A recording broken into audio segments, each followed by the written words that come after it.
Good morning students. आप सभी का कॉमर्स की क्लास में फिर से एक बार स्वागत है। आज हम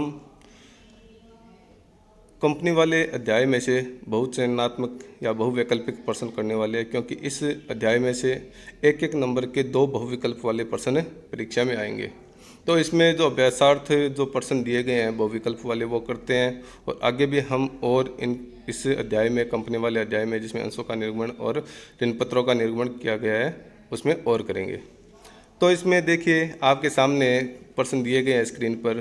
तो इसमें पहला प्रश्न है कि चिट्ठी के समता एवं दायित्व के भाग की कुल राशि में सम्मिलित होती है। पहला ऑप्शन अधिकृत अंश पूंजी, दूसरा निर्गमित पूंजी, प्रार्थित पूंजी और द चुकता पूंजी। तो आपको पता होना चाहिए कि जो कंपनी की अंश पूंजी है वो 6 प्रकार की होती है। एक अधिकृत अंश पूंजी, दूसरी निर्गमित अंश पूंजी, तीसरी प्रार्थित अंश पूंजी, मांगी गई पूंजी, प्रदत्त पूंजी और संचित पूंजी। अधिकृत अंश पूंजी क्या होती है? अधिकृत अंश पूंजी कंपनी की वह अधिकतम अंश पूंजी होती है जो कंपनी के सीमानियम में उल्लिखित होती है और कंपनी उससे ज़्यादा अंश पूंजी का निर्गमन नहीं कर सकती। दूसरी होती है निर्गमित अंश पूंजी। निर्गमित अंश पूंजी वह है जो कंपनी द्वारा जनता में क्रय हेतु निर्गमित की जाती है, उसे निर्गमित अंश पूंजी कहते हैं। तीसरी होती है प्रार्थित या अभिदत्त अंश पूंजी। तो प्रार्थित या अभिदत्त अंश पूंजी वह है जो निर्गमित की गई अंश पूंजी का वह भाग जो जनता द्वारा क्रय करने के लिए प्रार्थना पत्र प्रस्तुत किया जाता है जिसके लिए, तो उसे प्रार्थित अंश पूंजी कहते हैं। यानी जो कंपनी द्वारा अंश निर्गमित किए गए थे उसको क्रय करने के लिए जनता द्वारा जो प्रार्थना पत्र प्रस्तुत किया जाता है जितने अंशों के लिए, उसे प्रार्थित अंश पूंजी कहते हैं। प्रार्थित अंश पूंजी के बाद में आती है मांगी गई पूंजी। तो कंपनी द्वारा जो पूंजी जनता से मांग ली जाती है उसे मांगी गई अंश पूंजी कहते हैं। उसके बाद में आती है प्रदत्त पूंजी या चुकता पूंजी। तो कंपनी द्वारा जो मांगी गई पूंजी का वह भाग जो कंपनी को नकद में प्राप्त हो जाता है उसे प्रदत्त या चुकता पूंजी पेडअप कैपिटल कहते हैं। और यही पेडअप कैपिटल चिट्ठे के जो अमाउंट वाला कॉलम है उसमें दिखाई जाती है। और जो अंतिम अंश पूंजी है उसे संचित अंश पूंजी कहते हैं। तो कंपनी अपने समापन पर जो अंश पूंजी मांगती है उसे संचित अंश पूंजी कहते हैं। तो इस प्रकार से इस पहले प्रश्न का उत्तर हो गया डी। दूसरा प्रश्न, अंशों के निर्गमन पर प्राप्त प्रीमियम को दर्शाया जाता है। तो भाई अंशों पर प्राप्त प्रीमियम को कंपनी के इक्विटी एंड लायबिलिटीज में दायित्व पक्ष में इक्विटी एंड लायबिलिटीज के अंतर्गत रिजर्व एंड सरप्लस के अंतर्गत दिखाया जाता है। तो इसका पहला ऑप्शन है चिट्ठे के समता एवं दायित्व भाग पर। बिल्कुल चिट्ठे के समता एवं दायित्व भाग इक्विटी एंड लायबिलिटीज में दिखाया जाता है। तो इसका उत्तर हो गया ए। तीसरा प्रश्न, समता अंशधारी होते हैं। तो समता अंशधारी कंपनी के ग्राहक होते हैं, कंपनी के अधिकारी होती हैं, सह कंपनी के लेनदार होते हैं, द कंपनी के स्वामी होते हैं। तो समता अंशधारी वास्तविक रूप से कंपनी के स्वामी होते हैं। तो इसका उत्तर होगा डी। चौथा प्रश्न, कंपनी अंशों के निर्गमन पर प्रीमियम का उपयोग नहीं किया जा सकता। तो सबसे पहले आपको पता होना चाहिए कि कंपनी अपने अंशों को जब प्रीमियम पर निर्मित करती है और उस प्रीमियम का उपयोग कंपनी कहाँ कहाँ कर सकती है। तो आपको ये पता होना चाहिए कि जो प्राप्त प्रीमियम है, प्रतिभूति प्रीमियम, सिक्योरिटीज प्रीमियम बोलते हैं जिसको हम, उसका उपयोग सदस्यों को पूर्ण प्रदत्त बोनस अंश निर्गमित करने में किया जा सकता है, कंपनी के प्रारंभिक व्यय को अपलिखित करने में किया जा सकता है, अंशों या ऋण पत्रों के निर्गमन व्यय, कमीशन, ऋण पत्रों पर दिए गए बट्टे को अपलिखित करने के लिए किया जा सकता है, कंपनी के किसी भी शोधनीय पूर्वाधिकार अंश या ऋण पत्रों के शोधन पर देय प्रीमियम की व्यवस्था हेतु किया जा सकता है, और अपने अंशों को पुनः क्रय करने में किया जा सकता है। तो अब इसके ऑप्शन देखते हैं। सदस्यों को बोनस अंश निर्गमित करने के लिए बिल्कुल किया जा सकता है, सदस्यों को लाभांश बांटने के लिए तो ये नियम में नहीं था, प्रारंभिक व्यय को अपलेखित करने के लिए किया जा सकता है उपयोग, ऋण पत्रों के निर्गमन पर बट्टा अपलेखन के लिए किया जा सकता है।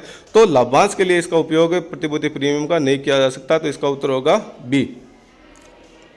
उसके बाद में प्रश्न संख्या 5, सारणी एफ के अनुसार कंपनी अग्रिम मांग पर ब्याज दे सकती है। तो सारणी एफ के अनुसार कंपनी अपने अग्रिम मांगों पर 12% वार्षिक दर से ब्याज देगी। और आपको यह भी पता होना चाहिए यदि कोई बकाया मांग है तो कंपनी सारणी एफ के अनुसार बकाया मांग पर 10% की दर वार्षिक दर से ब्याज प्राप्त कर सकती है। तो बकाया मांग पर 10% वार्षिक ब्याज दर और अग्रिम मांग पर 12% वार्षिक दर से ब्याज दिया जाता है। प्रश्न संख्या 6, नए मांगी गई पूंजी का वह भाग जिसे कंपनी के समापन पर मांगा जा सकता है कहलाता है। अभी मैंने जैसे बताया कि अंश पूंजी के 6 प्रकार होते हैं। जो अंतिम प्रकार है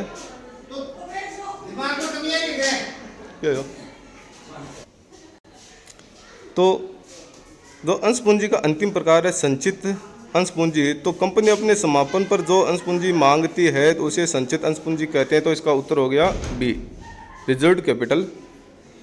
चलो आगे के प्रश्न देखते हैं।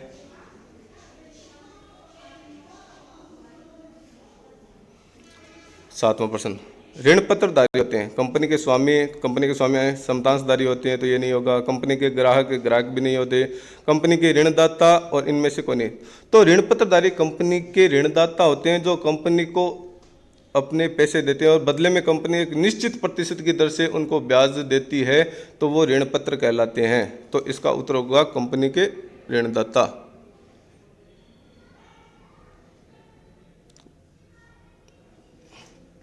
अगला प्रश्न, ऋण पत्रधारी प्राप्त करते हैं, तो ऋण पत्रधारी लाभ प्राप्त करते हैं, बिल्कुल नहीं करते। लाभांश प्राप्त करते हैं, नहीं करते। किराया प्राप्त करते हैं, नहीं करते।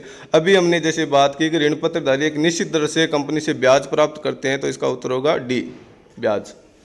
अगला प्रश्न, ऋण पत्रों के निर्गमन पर बट्टा या हानि जो चिट्ठे की तिथि से 12 माह पश्चात या संचालन की चक्र अवधि के पश्चात अपलिखित होगा दर्शाया जाता है। तो ऋण पत्रों के निर्गमन पर जो बट्टा या हानि होती है उसको 12 महीने के बाद में उसका अपलेखन किया जाता है। तो उसको चिट्ठे में कहाँ दिखाते हैं? अन्य गैर चालू संपत्तियां, अन्य गैर चालू दायित्व, अन्य चालू संपत्तियां, अन्य चालू दायित्व। तो जो ऋण पत्रों के निर्गमन पर बट्टा है उसको अन्य गैर चालू संपत्तियों के अंतर्गत दिखाते हैं। तो इसका उत्तर होगा ए। क्यों? क्योंकि ये फिक्टिशियस एसेट्स यानी कृत्रिम संपत्तियों के अंतर्गत आता है। हालांकि ये संपत्ति नहीं होती, लेकिन इसका डेबिट बैलेंस होने के कारण इसको हम संपत्ति पक्ष में दिखाते हैं। तो ये फिक्टिशियस एसेट्स के अंतर्गत आता है। प्रश्न संख्या 10, ऐसे ऋण पत्र जो समता अंशों में परिवर्तित किए जा सकते हैं कहलाते हैं। शोधनीय ऋण पत्र नहीं। शोधनीय ऋण पत्र वे होते हैं जिनका एक समय के बाद में भुगतान कर दिया जाता है, वो कहलाते हैं पंजीकृत ऋण पत्र। पंजीकृत ऋण पत्र वे होते हैं जिन पर स्वामित्व उसी व्यक्ति का होता है जिसका नाम उस पर लिखा होता है, रजिस्टर्ड डिबेंचर कहलाते हैं। वाहक ऋण पत्र भी नहीं होता। परिवर्तनीय ऋण पत्र, हाँ इसका उत्तर होगा डी, परिवर्तनीय ऋण पत्र। यानी ऐसे ऋण पत्र जिनका एक निश्चित समय के बाद में अंशों या अन्य प्रतिभूतियों में परिवर्तन कराया जा सकता है, परिवर्तित हो सकते हैं, उन्हें परिवर्तनीय ऋण पत्र कहते हैं। ऋण पत्रों के संपार्श्विक प्रतिभूति के रूप में निर्गमन की स्थिति में यदि प्रविष्टि की जाती है तो किस खाते को नामित किया जाता है? सबसे पहले आपको पता होना चाहिए कि संपार्श्विक प्रतिभूति क्या है। जब कंपनी बैंक से ऋण प्राप्त करती है और उस ऋण की जमानत के रूप में जो ऋण पत्र बैंक को जारी करती है तो उसे संपार्श्विक प्रतिभूति कहते हैं।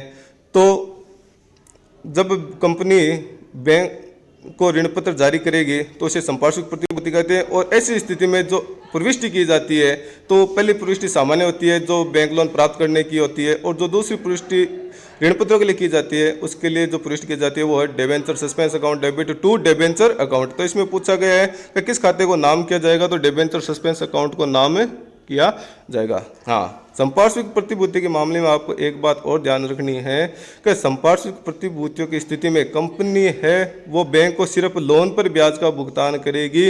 ऋण पत्र जो प्रतिभूति के रूप में या जमानत के रूप में रखे गए उन पर ब्याज का भुगतान नहीं करेगी। तो ये आज कंपनी के सभी जो बहुचयनात्मक प्रश्न है आपके सामने हल करके देखे हमने। मैं आशा करता हूँ कि आपकी समझ में आया होगा और ये वीडियो आपके लिए बहुत उपयोगी होगा।